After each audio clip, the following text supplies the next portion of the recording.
Hey, everybody, welcome back to the podcast. You're listening to the longest running superhero role playing game on Earth.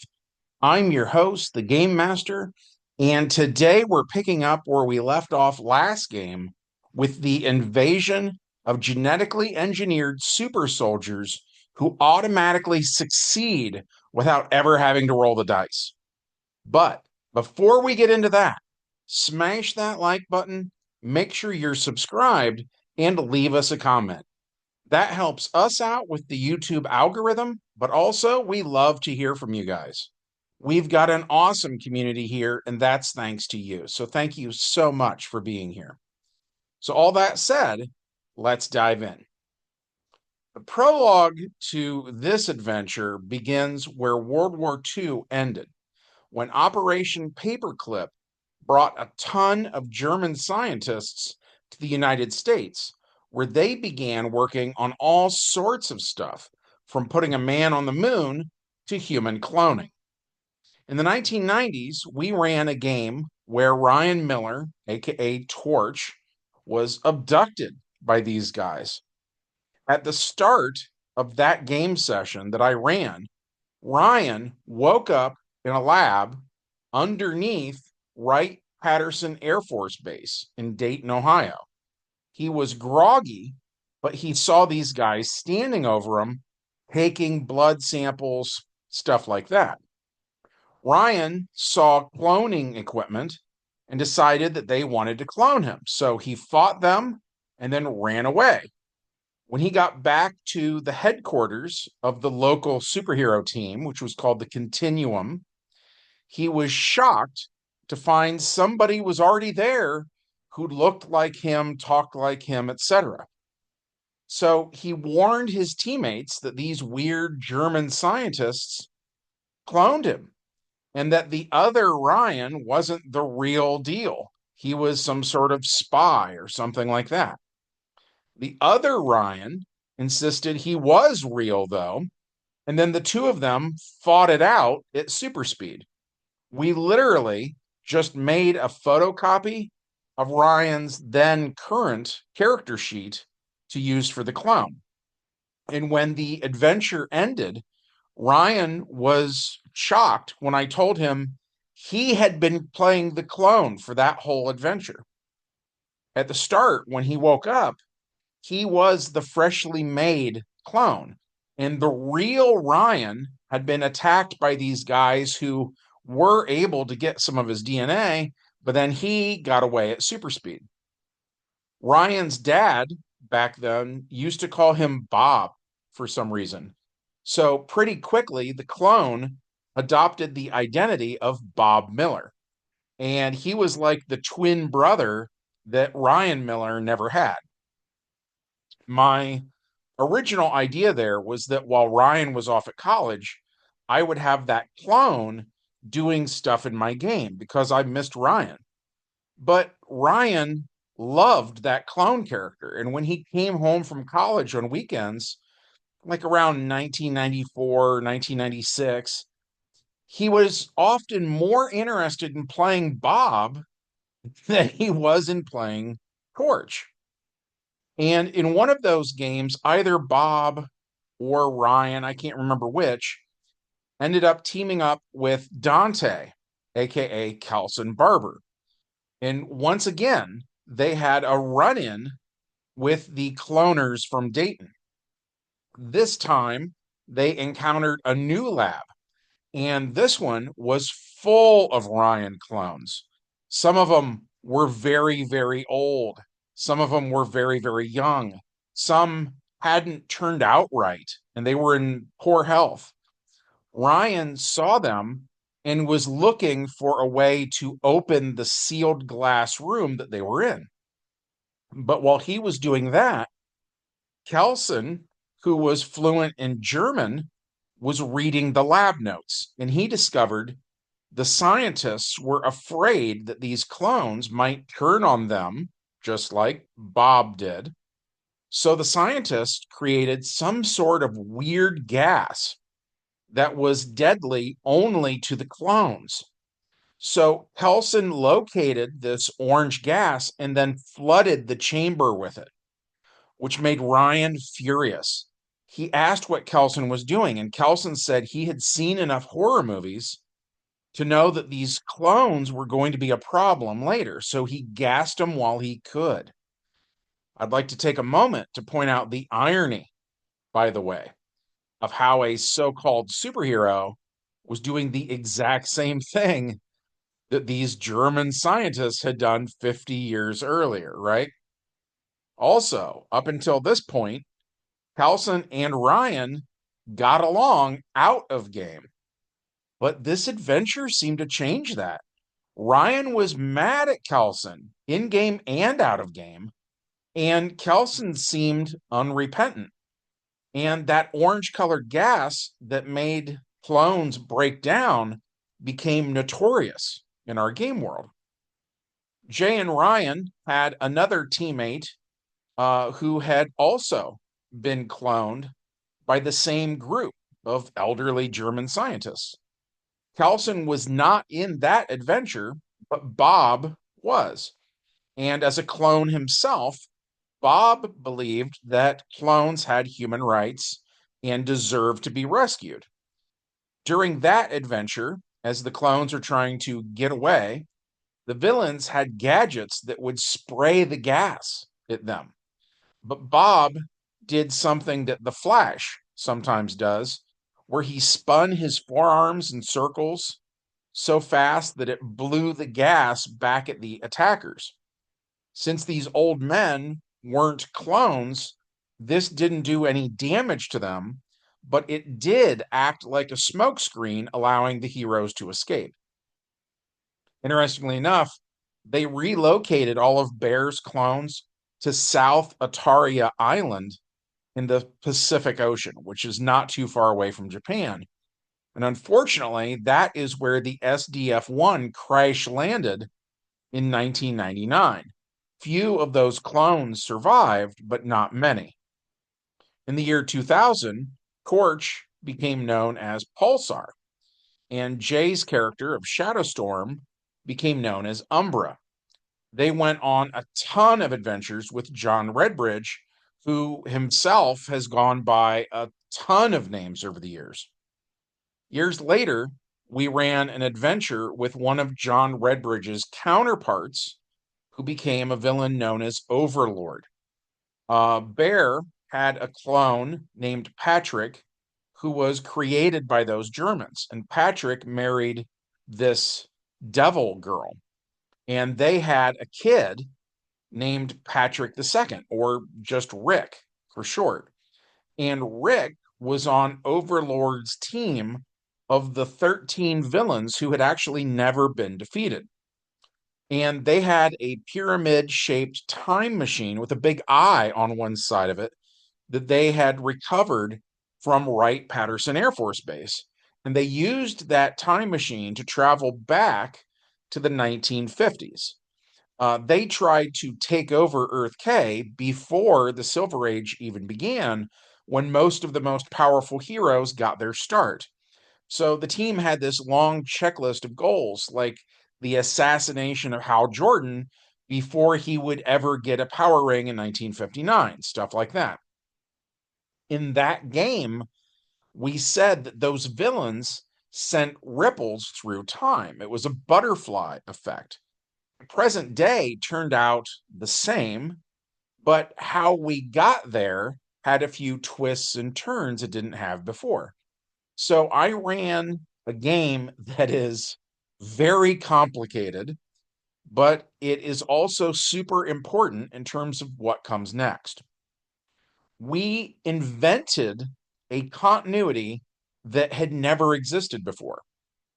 And we said that it was the continuity before our actual continuity. And the bear of that continuity was a man named Briggs. And we gave him an advantage from GURP supers called temporal inertia.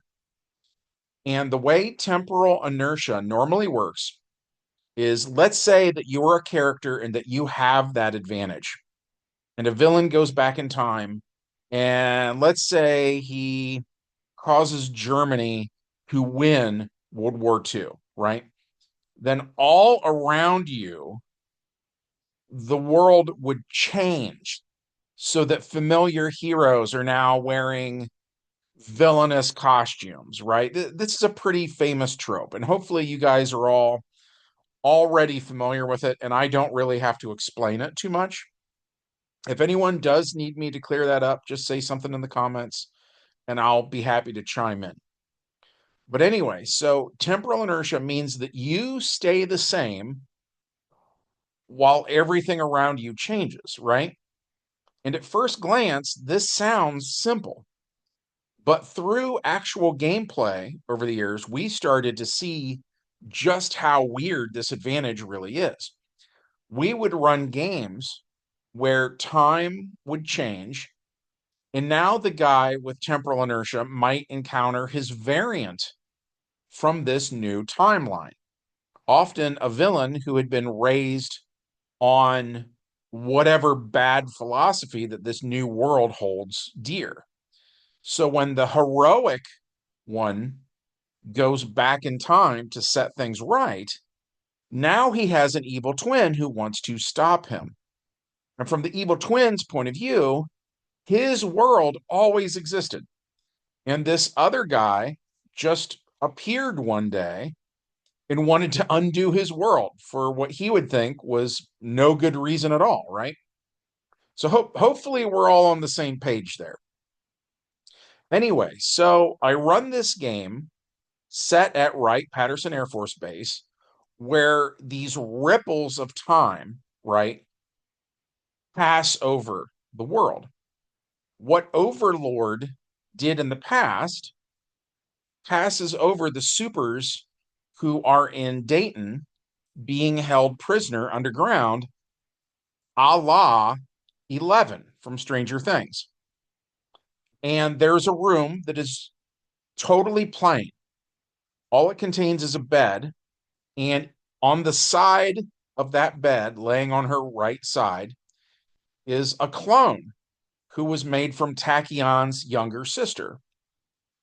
And the walls of this room conceal huge machines behind the wall that has the neutralize power that keeps her powers from working. Anyway, so when time changes, Briggs appears in bed next to her, but he's laying on his left side, right? So that they're laying back to back. And so she freaks out and they talk and yada, yada, yada. He tells her that before time changed, the machines behind the wall were actually designed to keep him trapped in this room. The idea we were going with in this specific adventure was that the neutralizer machinery had to be built to negate the powers of just one specific individual. And now suddenly, nobody in this facility has any idea who Briggs is, right? So he kicks the door off of its hinges because it wasn't built for him anymore. Does that make sense? Time changed. This is no longer his prison cell, it's somebody else's. So he kicks down the door and he starts to free all of the supers that were here. And some of them are clones of former player characters, while some of them were new characters who had been captured but had not yet been cloned yet, right? And one of the characters that was freed in this adventure was Mr. Perfect, who was the prototype of these villains that had invaded in the last game session, right? One of the other characters here was Bryce, who was the son of King Arthur and the Lady in the Lake.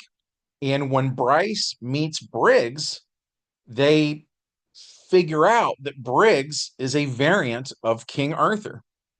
And Briggs says he is from this, quote unquote, original continuity. And the reason why he is here is temporal inertia. So he helps them escape. And by the time that campaign was done, he had hooked up with the clone of Tachyon's sister. And they do all sorts of stuff that's not really relevant to this adventure, right? But the point is, Briggs was trapped in a lab under Wright Pat once, right? So was Ryan Miller and Bob Miller. Okay. That's the takeaway. So then we get to the main plot of this game session. Ryan Miller is searching the ruins of Wright-Patterson Air Force Base, right? And he's in that underground lab. And I mentioned this in a previous podcast, but some of the stuff these German scientists were told to do, they were told to do that by the government. They made things that the government then owned, right?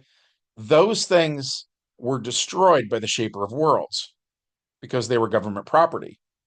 This stuff, though, was the property of the scientists, right? This was something they were keeping hidden from others. They didn't want anybody to know that behind the scenes they were trying to build their own army of superior men or whatever, right? So this stuff didn't vanish, right? Does that make sense? So anyways, while Ryan is looking around through this lab area, he runs into Briggs, who, by the way, last time we saw him, he was wearing a flag-inspired costume that was red, white, and blue. But again, when the Shaper of Worlds deleted all government-related stuff, like flags, it actually destroyed that costume. So when that happened, he quit going by that old moniker as well. And at first, Ryan mistakes Briggs for his counterpart from the current timeline. But Briggs explains basically everything I just told you guys about temporal inertia and, previous continuities and all that stuff.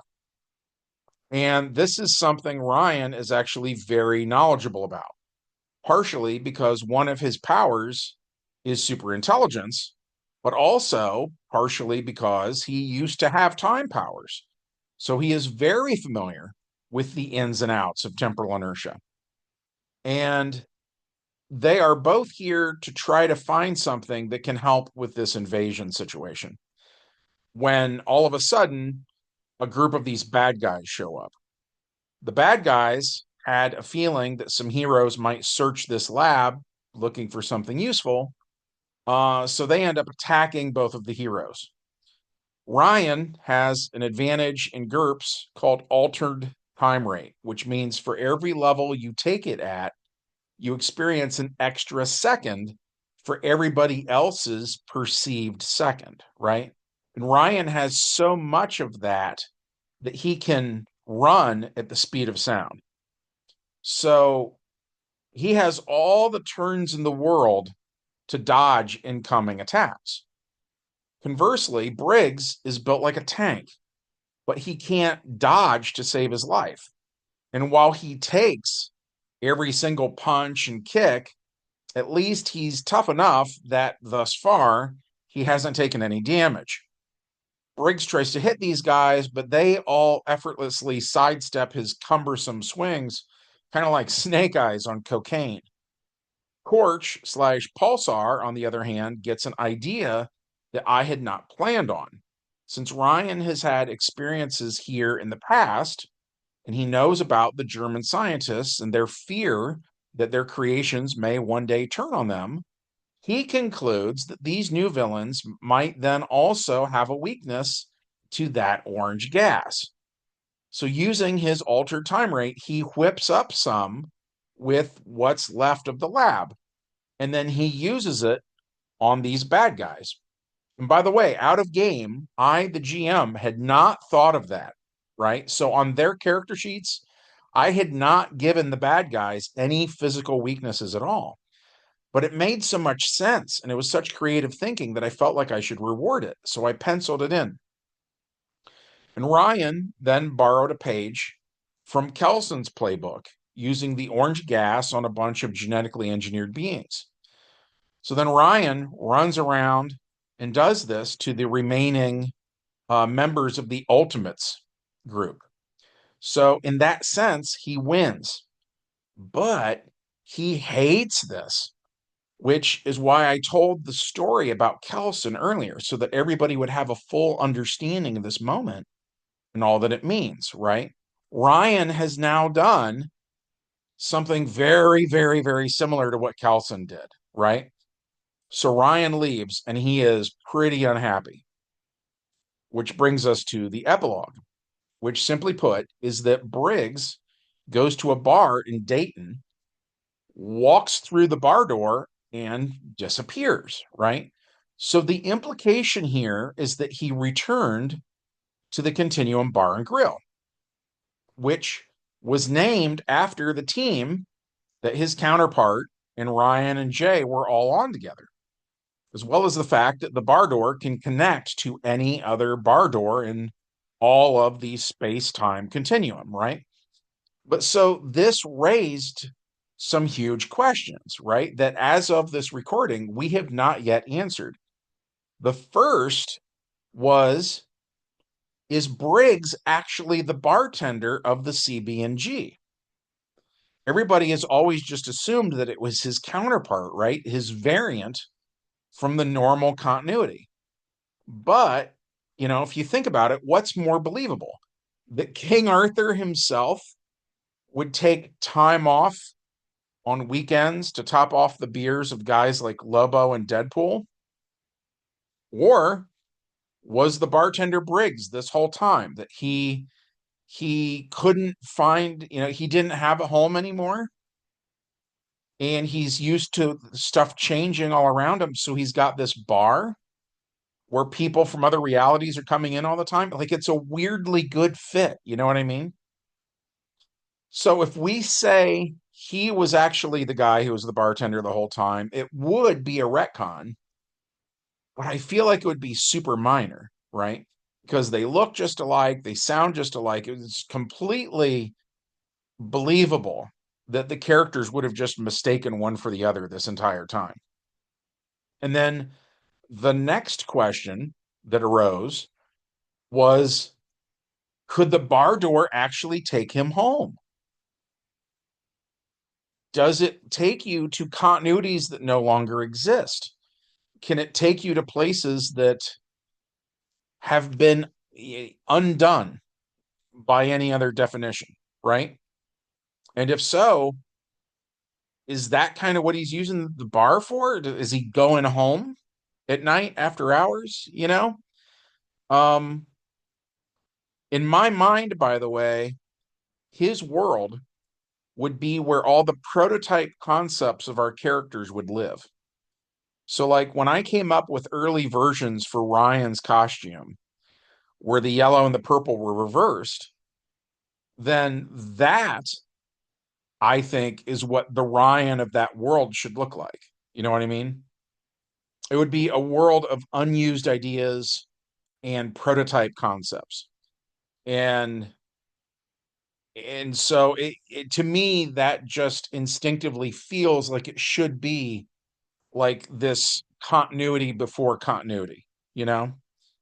Um, and of course, this has never existed before, so we would have to figure out more about what it's like in case we do decide that the bar door leads there, right? I'd be tempted to say that that world Superman, for instance, is probably based on the one that Siegel and Schuster came up with in 1933 before they refined their concept, right? Likewise, I feel like that world's Batman might be Bob Kane's original concept, the one who wore a lot of red before Bill Finger stepped in and refined everything, giving us what most of us think of when we think of the Dark Knight. Anyways, it's interesting to think about, at least I think it is. And I will have to do just that between this game and the next game. Because in more ways than one, the players have been coming up with stuff that never would have occurred to me otherwise, which is awesome. This is why I love role-playing games so much, is there's lots of minds all working in concert, making things interesting.